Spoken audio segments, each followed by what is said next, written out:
vez una persona que admiro mucho me hizo ver este tema de atención primaria desde una óptica bien drástica, como tú dices. Queremos salud, pero pagamos enfermedad. Digitalización es una de las grandes apuestas que el sector salud, tanto privado como público, apuesta. Nosotros vamos integrando estos al sistema o al sector que realmente dé el beneficio concreto y que la gente lo sea tangible. Algo de lo que no se habla mucho, que es justamente de la gran experiencia y para mí uno de los puntos principales que nos permitió estar tan bien y salir tan bien de la pandemia, que es la alianza pública.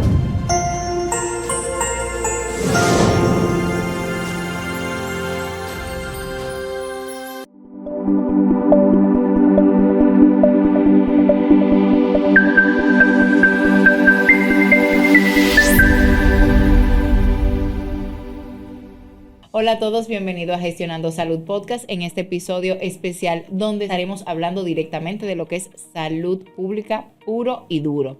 ¿Sabías que la salud pública de República Dominicana ahora mismo se encuentra en un punto de inflexión con una implementación de un plan de salud 2030? El país está trazando una hoja de ruta bastante ambiciosa para transformar y modernizar el sistema de salud que contamos actualmente. Hoy tenemos el privilegio de contar con mi querida doctora Cecilia Buchanan, que nos conocemos de hace par de días ya, asesora del Ministerio de Salud Pública y coordinadora y profesora del Máster de Gestión y Calidad de Servicios de Salud de la Pucamaima, quien nos ofrecerá una mirada más interna y profunda de los desafíos y retos que estamos enfrentando como país en cuanto al sistema sanitario que nos ha tocado. Entonces, bienvenida Cecilia, muchísimas gracias por aceptar mi invitación.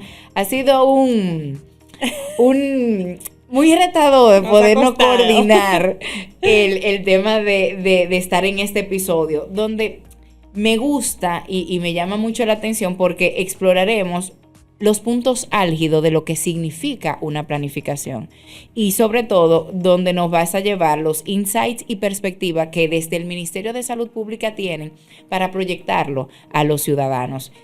Cuéntanos un poco de la planificación del sistema. ¿Cuáles son los principales criterios por los cuales se está rigiendo este marco como estratégico de cierta forma? ¿Y cuáles son los desafíos que tú entiendes que tendríamos que tener en cuenta para cumplir ese objetivo al 2030? Bueno, primero que nada agradecerte por esta invitación y sí nos costó, pero aquí estamos, lo logramos. Para mí es un placer formar parte para mí más, de tus episodios y poder contarte desde adentro cómo fue el proceso de la elaboración o el diseño del Plan Estratégico Nacional de Salud 2030, del cual formé parte de un equipo. Éramos varios consultores que estábamos involucrados con la guía del ministerio, obviamente, y fue un proceso que agradezco porque la verdad fue precioso. Tuvo sus dificultades, no te voy a decir que no. Ya me imagino. Pero fue sumamente interesante y gratificante poder aportar al país desde ese lugar. Primero comentarte que el tema del Plan Nacional de Salud es un requisito de ley. Vale. O sea, está establecido por la ley de que hay que hacer planes nacionales de salud. Generalmente son por 10 años y a mí no me gusta decir que es para el sistema, sino que es para el sector. Vale, ¿por qué? ¿Cuál es la diferencia? Obviamente impacta al sistema, pero quizás el tema del sistema, y tú y yo lo sabemos porque lo hemos conversado en otras oportunidades, el sistema o la transformación del sistema requiere a veces algo mucho más profundo. Vale. A veces tenemos que aspirar inclusive a cambios de legislatura, hasta los conceptos filosóficos que están detrás de la construcción del sistema de salud. Sí. Ahora bien, cuando nosotros hablamos del sector, que de nuevo te digo, es como una delgada línea, pero sabiendo lo que tenemos y viendo las posibilidades dentro de lo cual se puede impactar y hacer cambios, entonces hacer las propuestas. Cuando nosotros hablamos del Plan Nacional de Salud, no es para el Ministerio de Salud Pública, ni es para el Servicio Nacional de Salud Pública, es para todo el sector. Esto impacta tanto farmacéuticas, hospitalario, sí, todo lo que son los stakeholders que trabajan en el sector salud. Inclusive temas de educación, de formación de personal, o sea, muchos otros aspectos que no es sencillamente el ministerio. O sea, las instituciones públicas tienen su propio plan estratégico institucional, pero esto es sectorial. Vale, perfecto. Y por lo tanto, si bien el Ministerio de Salud Pública es el encargado de elaborar el plan, hay una ejecución que no necesariamente depende 100% del ministerio. Perfecto. Porque obviamente hay instituciones que tendrían que destinar, y lo voy a decir claro, no hay ningún plan estratégico que se ejecute sin recursos asignados. Claro. Entonces el Ministerio de Salud Pública no tiene potestad sobre instituciones, inclusive privadas, para decirle tú tienes que destinar recursos a esto. Tiene formas a veces a través de normativas, etcétera, que obviamente son viables, pero hay un aspecto que es más de rectoría, sí, de decir, es por acá que vamos. Y un monitoreo. Y un monitoreo, y un ir diciendo cómo se va avanzando y no. Y este plan tiene la característica, tú me preguntabas, estos principios básicos que rigieron el plan. Bueno, primero obviamente responder a la legislación que obliga o que llama a que se haga el plan. Este plan no se hizo a 10 años por una cuestión inclusive coyuntural, con el tema del COVID, etcétera. Claro. Fue un poquito más tarde. Pero se trató de seguir el 2030 para que coincidiera también con la Estrategia Nacional de Desarrollo 2030. Y una pregunta, Cecilia, te voy a hacer aquí. ¿Cómo está la salud, el sector tan dinámico? ¿Es factible realmente un plan estratégico a 10 años? ¿Es viable? Mira, no solamente en salud, sino tú te vas a cualquier empresa, cualquier institución, y por la velocidad de los cambios y de los avances inclusive tecnológicos y del mundo y ahora más que nunca del contexto geopolítico, etcétera, es difícil un plan a 10 años. Ahora bien, hay algunos aspectos que sí sabemos que tenemos que mirarlos a largo plazo. Pero los planes estratégicos jamás pueden ser una camisa de fuerza. Vale. Se hace el plan estratégico al 2030, pero tiene revisiones y adaptaciones o actualizaciones, vamos a decir, periódicas. Perfecto. Justamente porque el contexto te puede variar. Entonces, mira qué pasa con el tema del 2030. Por ejemplo, uno de las características para planificar es que tú tienes que ver hacia dónde vamos. Primero, ¿cuál es tu visión país de salud que tú quieres alcanzar para el 2030? Que tiene que ser alcanzable de nuevo, porque no podemos irnos a algo idílico, claro, que al final genere frustración, pero también tenemos que ver todas las tendencias epidemiológicas, de población, etcétera, que, por ejemplo, nosotros vamos a tener una población envejeciente mucho más alta en el 2030. Claro.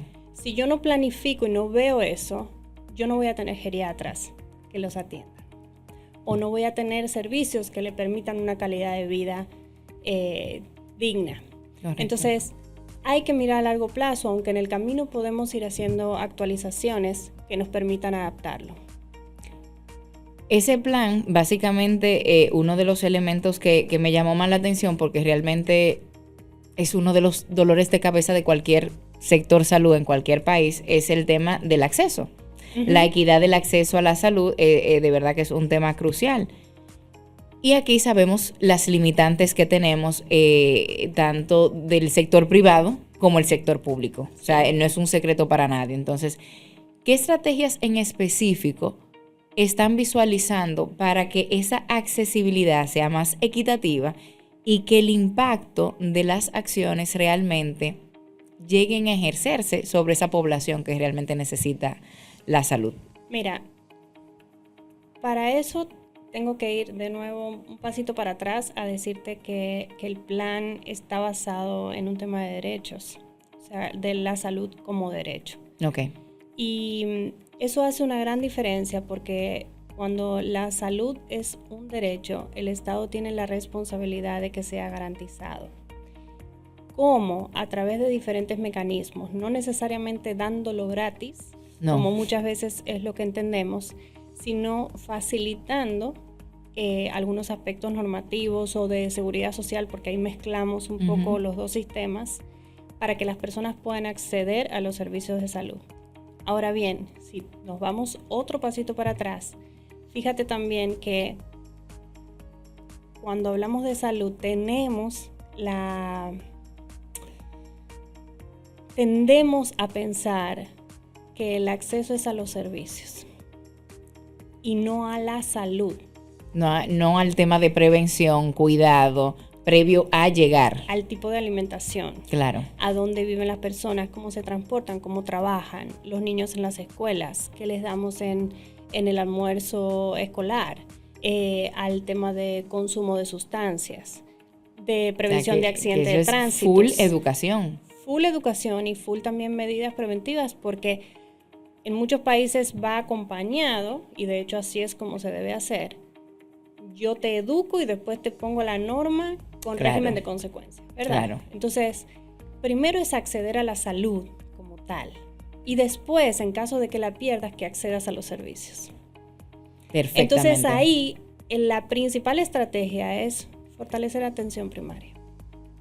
Y es uno de los primeros proyectos que está bien fuerte. Hay un tema de educación, en prevención, en promoción de la salud, pero también hay un tema bien fuerte de atención primaria. La atención primaria, y uno de los primeros proyectos es fortalecimiento de atención primaria en República Dominicana. Porque de verdad... Yo soy más drástica. Yo sé que tú eres muy diplomática, pero más que el fortalecimiento es que se cumpla la ley. O sea, existe la todo ley. Lo que es el marco regulatorio. Se comenzaron los pininos, pero realmente es como que no ha arrancado. Mira, una vez una persona que admiro mucho me hizo ver este tema de atención primaria desde una óptica bien drástica, como tú dices. Queremos salud, pero pagamos enfermedad. Claro. Entonces, atención primaria busca salud a bajo costo. ¿Qué tenemos que buscar? Una forma de financiamiento de la atención primaria donde premiemos la salud. Claro. No es fácil, porque inclusive es romper hasta un paradigma. Claro. Pero... No, y todo como un esquema estructural, cultural, mental, sí, o sea, eso es romper todo. Porque inclusive los mismos pacientes, si a ti te pasa algo, ¿dónde tú vas? A un tercer nivel. Claro. Entonces, nosotras estamos educadas, sabemos, pero vamos al tercer nivel. Claro. Porque hay hasta una cuestión cultural, como tú dices, de ir para allá. Entonces, no es fácil. Hay un tema de normativas, hay un tema cultural, hay un tema de interés económico, hay que decirlo. Claro. O sea, ¿dónde está el dinero en la salud? Entonces, hay que tener un compromiso fuerte de distintas aristas, y ahí es donde el Estado, como garante del derecho, debe pisar fuerte. Mira, me ha gustado mucho la perspectiva de la salud como un derecho. Realmente está en nuestras constituciones, todo el mundo lo percibe y lo sabe, pero ¿cómo yo realmente ejerzo ese derecho? ¿O cómo yo lo exijo? Sí, mira, nosotros tenemos en el artículo 60 de la Constitución el derecho a la salud y el derecho a la seguridad social, y tenemos la ley, tanto la 4201 como la 8701. Y a mí hay algo que también siempre me gusta aclarar, que se habla poco de esto. Nosotros tenemos derecho a la salud, y cuando tú lo ves, inclusive tú vas a cualquier centro de salud y tienen que tener, para habilitarse, los derechos, de derechos y deberes. Pero ahí, ¿y los deberes? La mayoría de las personas no conocen sus deberes. Y tenemos que tratar de concientizar a las personas de que tienen un deber con su autocuidado, claro, con su propia salud. El Estado debe garantizarte el acceso a la salud y el acceso a los servicios. Pero ¿qué tú haces para tú cuidar? Claro. Entonces ahí volvemos al tema de educación. Yo puedo tomar decisiones si tengo información. Es una responsabilidad compartida. Es una responsabilidad compartida, pero hay una responsabilidad por parte de la población que también tiene que ejecutar, y tenemos que buscar alguna forma de que las personas nos concienticemos de que tenemos un deber. Suena duro. Suena duro, pero es verdad.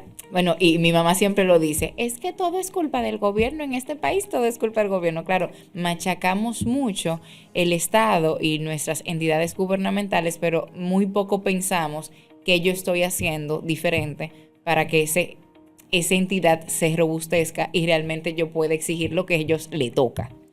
Mira, aquí todos tenemos una parte. El Estado la tiene, el sector privado la tiene, claro, el paciente la tiene, las ARS la tienen, las academias la tienen. Porque de nuevo, por ejemplo, yo te voy a la academia y digo, ¿qué tipo de profesional de salud están formando? ¿Es el que necesita el país? Correcto. Entonces ahí viene como un diálogo que tiene que haber entre el Ministerio de Salud y el Ministerio de Educación Superior, donde el Ministerio de Salud le diga, estas son las competencias que voy a necesitar en 10 años. Claro. Fórmame este personal.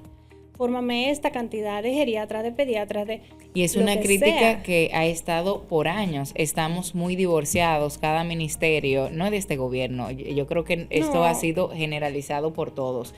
Tenemos un divorcio entre ministerios, no hay una conectividad, no hay una conversación que realmente ponga sobre la mesa los intereses reales y de cómo se van a lograr de una forma más efectiva.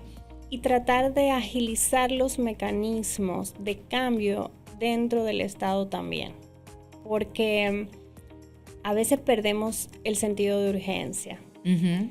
Y modificar un pensum nos lleva 5 años. Pero claro, entonces en estos 5 años el personal que yo necesitaba formado ya no lo voy a tener. Estoy siempre como rezagado, con un atraso, con un rezagado.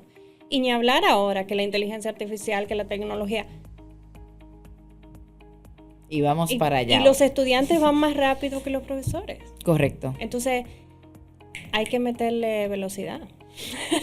Ya que hablaste de tecnología, la digitalización es una de las grandes apuestas que el sector salud, tanto privado como público, ha puesto en la marcha. O sea, tenemos equipos súper tecnológicos, tenemos sistemas, tenemos esa accesibilidad, pero ¿cómo nosotros vamos integrando estos al sistema o al sector que realmente dé el beneficio concreto y que la gente lo sea tangible? ¿Qué tanta inversión yo hago en tecnología, pero qué tanto me está llegando como ciudadano, como población o como el mismo profesional de salud? Mira, el tema de todos los sistemas de información, lo que tienen por detrás es la palabra justamente información. Es data. ¿Para qué? Para tomar mejores decisiones, para tomar decisiones más rápidas, para poder evitar, por ejemplo, duplicidades, para evitar, por ejemplo, que si un paciente va a una clínica y después va a otra, no se sepa qué pasó en una y que la otra, o en un hospital o en el otro. El tema de los sistemas es la palabra información. Y el tema de la información es que la información es poder. Correcto. Y en estos tiempos también es dinero. Sobre todo. Entonces, tú tienes combinado un tema de poder, un tema de dinero, un tema de toma de decisión, ¿verdad? Y en este sentido también hay mucha asimetría de información. ¿Por qué? Porque muchas veces los tomadores de decisiones sobre implementación de soluciones tecnológicas no tienen información para tomar decisiones. Ok. Entonces, eso lo dificulta porque hay muchos intereses en el medio. Sin embargo, en el mismo plan se contempló muy fuertemente una estrategia con el tema de tecnología y digitalización y el récord único electrónico y varios. De hecho, no está contemplado como un proyecto, sino como un programa que envuelve diferentes proyectos, ¿verdad? Aquí sí se necesita la rectoría del ministerio. Perfecto. Que diga claramente cuál es la línea, y de hecho tengo entendido que a través del ministerio, de uno de los viceministerios de fortalecimiento del sector, se tiene una estrategia de salud bien determinada y hay hasta una dirección encargada especialmente de eso, que obviamente tiene que actuar con diferentes actores del sistema. No es tan fácil, pero es imprescindible. En los tiempos que estamos Sí. ahora ya no nos podemos dar el lujo de aplazar. No, inclusive, así como por ejemplo, y te voy a poner una analogía, la DGI dice que factura electrónica y tú tienes que hacerlo, y te pone plazos y tú lo tienes que cumplir, y firma electrónica de no sé qué, y Todo hay el que mundo hacerlo. derechito. Hay que hacerlo, ¿por qué? Porque si no, tú vas a tener tu penalidad. Debiéramos tener un sistema similar en el ámbito de salud, con las reglas bien claras de manejo de datos de pacientes, de privacidad, de todo el tema de ciberseguridad y blockchain y todos esos términos que yo no entiendo mucho, pero que sé que de verdad nosotros tenemos que, y HIPAA compliance, ¿verdad? O sea, un tema de resguardar también, porque los datos de salud son muy sensibles. Claro. Pero definitivamente, tanto para el Estado como para el sector privado, es muy importante. Inclusive, te digo como experiencia de asesorías y consultorías, todavía hay clínicas privadas que se manejan con Excel. Y lo que yo digo es que están perdiendo dinero. Claro. Porque no saben lo que realmente pasa, porque el data entry puede cometer errores, porque, o sea, hay muchos periquitos ahí que de verdad, al final tú dices, si a esa clínica le va mal, el sistema le va mal. Claro. Porque si por no tener un sistema de digitalización, de gestión, NRP, un Claro. CRM y todo, va a buscar su beneficio por otro lado y no necesariamente de buena manera. Y hubo una burbuja hace menos de un año con el tema de unos cierres de ciertas clínicas por eso mismo, quebraban, pero realmente no tenían un sistema de gestión per se. Eso ¿Y a es. dónde van esos pacientes donde el acceso a ese servicio estaba? Ahora bien, también, como te digo esto de las soluciones tecnológicas, tengo que decirte que la tecnología lo que viene a hacer... Facilitar, pero tienes que tener una estructura de gestión behind, que sea la que alimente eso, ¿verdad? Claro. Entonces, es tener todo ese andamiaje para eso después pasarlo a cualquier plataforma que tú quieras o a cualquier solución, ya sea global pero se están dando los pasos y se sabe que es una prioridad. Esa analogía que utilizaste, coincidencialmente la pensé cuando dijiste, es que no se hablan entre ministerios, pero Hacienda y la DGI son yo creo que los departamentos institucionales que más se comunican. O sea, tú no traes ningún producto farmacéutico, tú no traes nada que la DGI no sepa para que yo sepa cómo te lo voy a imputar. O sea, se logra. Se puede. Hay una demostración de que se puede. Entonces yo creo que nos falta un poquito más de voluntad y esa mano dura. Algunas veces la gente dice, bueno, es que no podemos llegar a ese punto, pero la mano dura a veces se necesita. A veces se necesita. Y mira qué pasa también, que una mano dura bien implementada con un objetivo, porque aquí el problema más grande son los intereses particulares, individuales y cortoplacistas versus el interés colectivo y a largo plazo. Totalmente. El Ministerio de Salud como entidad rectora tiene la obligación de velar por el largo plazo y la población en general. Claro. Entonces, a veces hay que ser un poquito rígido para justamente proteger el derecho a la población. Y cuando digo esto, mi deseo no es que nadie quiebre, mi deseo no, claro, para nada, pero sí que se hagan las cosas bien, porque eso es lo que nos merecemos y no por merecimiento, o sea, es un derecho, Es una obligación. Porque si hay un derecho, atrás hay un deber. Claro. O sea, si yo tengo ese derecho, tienes el deber de. Claro. Entonces, yo no puedo tener mi derecho garantizado si tú no cumples tu deber del otro lado. Es volver a lo mismo, es una responsabilidad compartida entre una parte y la otra. Si las patitas no se alinean, complicado que lo veo. Bien dijiste que realmente hay una planificación a largo plazo, se puede modificar, se puede actualizar, pero ¿cómo se fortalece una planificación desde una resiliencia? Lo vimos con la pandemia, tuvimos que adaptarnos. Corre, pero se logró. Y fue uno de los países referentes en temas de control, de inclusive de muy poca muerte en comparación con otros países que tienen unos sistemas de salud muchísimo más robustos que nosotros. ¿Cómo se logra esa resiliencia o esa flexibilidad dentro de un plan que realmente tiene unos principios, unos criterios bastante claros, pero que en el camino se hace tan cuesta arriba ejecutar? Mira, hay algo de lo que no se habla mucho, que es justamente de la gran experiencia y para mí uno de los puntos principales que nos permitió estar tan bien y salir tan bien de la pandemia, que es la alianza público-privada. O sea, la pandemia nos demostró a los dominicanos que la alianza público-privada funciona y que sabemos cómo hacerla, porque se hizo. O sea, no se hubiese podido vacunar a 10 millones de dosis sin una alianza público-privada. Claro. O sea, ahí todo el mundo puso de su parte. ¿Por qué? Porque nos beneficiábamos todos. Claro. O sea, no hubo nadie a quien esto perjudicara. Entonces, dentro del plan inclusive, hay un pilar donde está la gobernanza y alianza público-privada comunitaria como uno de los ejes principales del plan.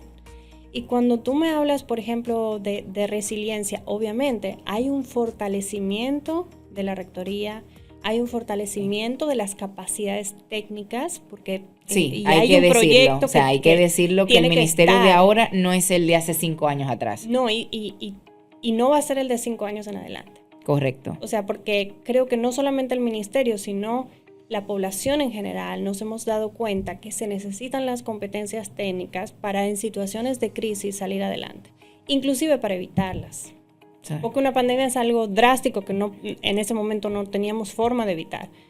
Pero hay otras situaciones que con competencias técnicas se pueden prever, se pueden ver venir, como dicen, claro, y tomar las medidas a tiempo. Entonces, sí, fortalecimiento de rectoría, sí, fortalecimiento de competencias técnicas, también fortalecimiento de recursos. O sea, hay algunos aspectos que necesariamente tú tienes que tener las herramientas para poder trabajar. Tú tienes que poder trasladarte a una comunidad. Tú tienes que poder tener evaluaciones, monitoreo, seguimiento epidemiológico. Para eso tú necesitas herramientas. O sea, es una combinación de factores. Pero yo no quería dejar de mencionar el tema de la alianza público-privada comunitaria, porque de verdad yo creo que es una de las grandes fortalezas que tuvimos en la pandemia y que tenemos como potencial para desarrollar en República Dominicana. Lo que pasa es que sí es verdad que en este país el tema público-privado está muy satanizado. Sí. Muy satanizado. Y yo lo he visto en otros países que lo llevan de maravilla. Claro, hay unos controles contractuales que, que no te dejan respirar mucho. Eso es. Pero inclusive, antes de la pandemia, el tema de la alianza con las ARS es una alianza público-privado, pero no lo asumimos como tal. Uh-huh. ¿Cómo crees que se puede romper esa imagen errónea para que las cosas puedan fluir con una alianza público y privada? Haciendo las cosas bien. Ya ahí no hay que agregar más nada. Porque está satanizado por los que hacen las cosas mal. Correcto. O los que las han hecho mal. Pero la alianza público-privada es una herramienta súper poderosa, bien utilizada. Sí. Entonces, la forma de sacarle esta mala imagen que se ha creado es demostrando que haciendo las cosas bien se puede y se logra muchísimo beneficio para la población. Más que simplemente de un lado. Sí, sí. Imponiendo cosas.